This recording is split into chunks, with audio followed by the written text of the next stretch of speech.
Chapter 20. Now Abraham moved camp from there to the land of the Negeb, and took up dwelling between Kadesh and Shur, and residing as an alien at Gerar. And Abraham repeated concerning Sarah his wife, "She is my sister." With that, Abimelech, king of Gerar, sent and took Sarah. Afterward God came to Abimelech in a dream by night, and said to him, "Here you are as good as dead, because of the woman whom you have taken, since she is owned by another owner as his wife." However, Abimelech had not gone near her.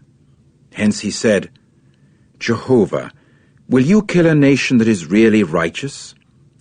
Did not he say to me, 'She is my sister'? And did not she too say, 'He is my brother'? In the honesty of my heart and with innocency of my hands I have done this." At that the true God said to him in the dream, "I too have known that in the honesty of your heart you have done this, and I was also holding you back from sinning against me. That is why I did not allow you to touch her. But now return the man's wife, for he is a prophet, and he will make supplication for you, so keep living. But if you are not returning her, know that you will positively die, you and all who are yours." So Abimelech got up early in the morning, and proceeded to call all his servants, and to speak of all these things in their ears. And the men got very much afraid. Then Abimelech called Abraham and said to him, "What have you done to us, and what sin have I committed against you, in that you have brought upon me and my kingdom a great sin? Deeds that should not have been done you have done in connection with me." And Abimelech went on to say to Abraham, "What did you have in view in that you have done this thing?" To this Abraham said, "It was because I said to myself, 'Doubtless there is no fear of God in this place, and they will certainly kill me because of my wife. And besides, she is truly my sister, the daughter of my father, only not the daughter of my mother. And she became my wife. And it came about that when God caused me to wander from the house of my father, then I said to her, This is your loving kindness which you may exercise toward me. At every place where we shall come, say of me, He is my brother." Following that, Abimelech took sheep and cattle, and men servants and maidservants, and gave them to Abraham, and returned to him Sarah his wife. Further Abimelech said, "Here my land is available to you. Dwell where it is good in your eyes."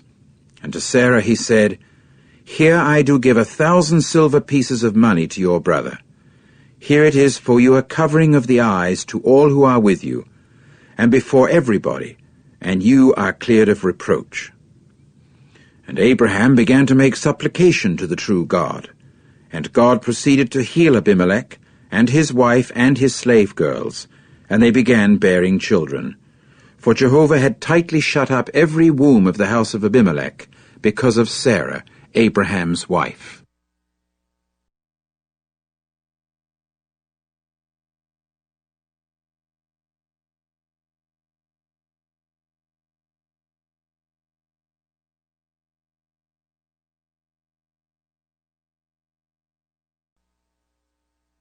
Chapter 21. And Jehovah turned his attention to Sarah, just as he had said. And Jehovah now did to Sarah just as he had spoken. And Sarah became pregnant, and then bore a son to Abraham in his old age, at the appointed time of which God had spoken to him.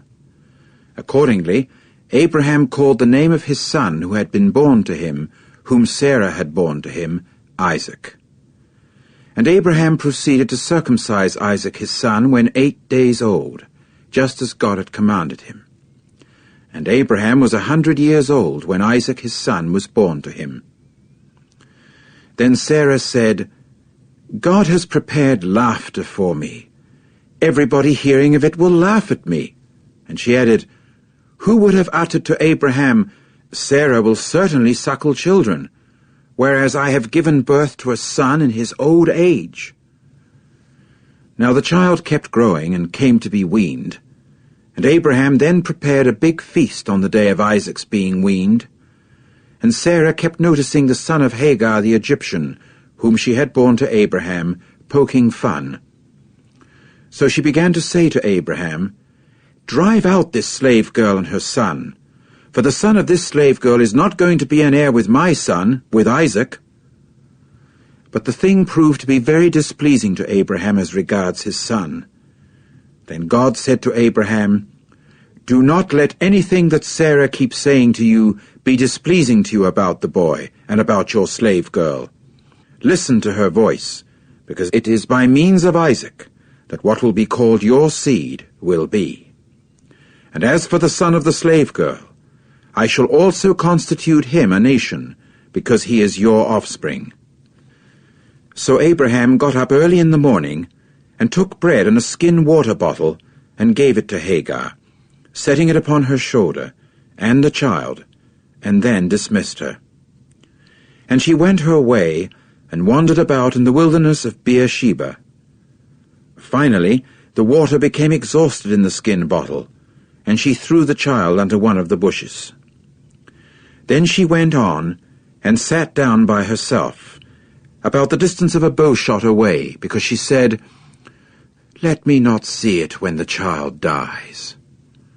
So she sat down at a distance, and began to raise her voice and weep.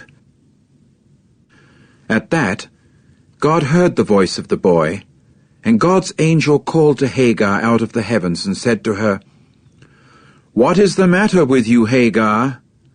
Do not be afraid, because God has listened to the voice of the boy there where he is. Get up, lift up the boy, and take hold of him with your hand, because I shall constitute him a great nation." Then God opened her eyes so that she caught sight of a well of water, and she went and began to fill the skin bottle with water, and to give the boy a drink. And God continued to be with the boy, and he kept growing and dwelling in the wilderness, and he became an archer. And he took up dwelling in the wilderness of Paran, and his mother proceeded to take a wife for him from the land of Egypt. Now it came about at that time that Abimelech, together with Phicol, the chief of his army, said to Abraham, "God is with you in everything you are doing. So now swear to me here by God, that you will not prove false to me and to my offspring and to my posterity, that, according to the loyal love with which I have dealt with you, you will deal with me, and with the land in which you have been residing as an alien." So Abraham said, "I shall swear." When Abraham criticized Abimelech severely as regards the well of water that the servants of Abimelech had seized by violence, then Abimelech said, "I do not know who did this thing, neither did you yourself tell it to me, and I myself have also not heard of it except today." With that, Abraham took sheep and cattle, and gave them to Abimelech, and both of them proceeded to conclude a covenant. When Abraham set 7 female lambs of the flock by themselves, Abimelech went on to say to Abraham, "What is the meaning here of these 7 female lambs that you have set by themselves?" Then he said, "You are to accept the 7 female lambs at my hand, that it may serve as a witness for me that I have dug this well." That is why he called that place Beersheba, because there both of them had taken an oath. So they concluded a covenant at Beersheba, after which Abimelech got up together with Phicol, the chief of his army, and they returned to the land of the Philistines. After that, he planted a tamarisk tree at Beersheba, and called there upon the name of Jehovah, the indefinitely lasting God. And Abraham extended his residence as an alien in the land of the Philistines many days.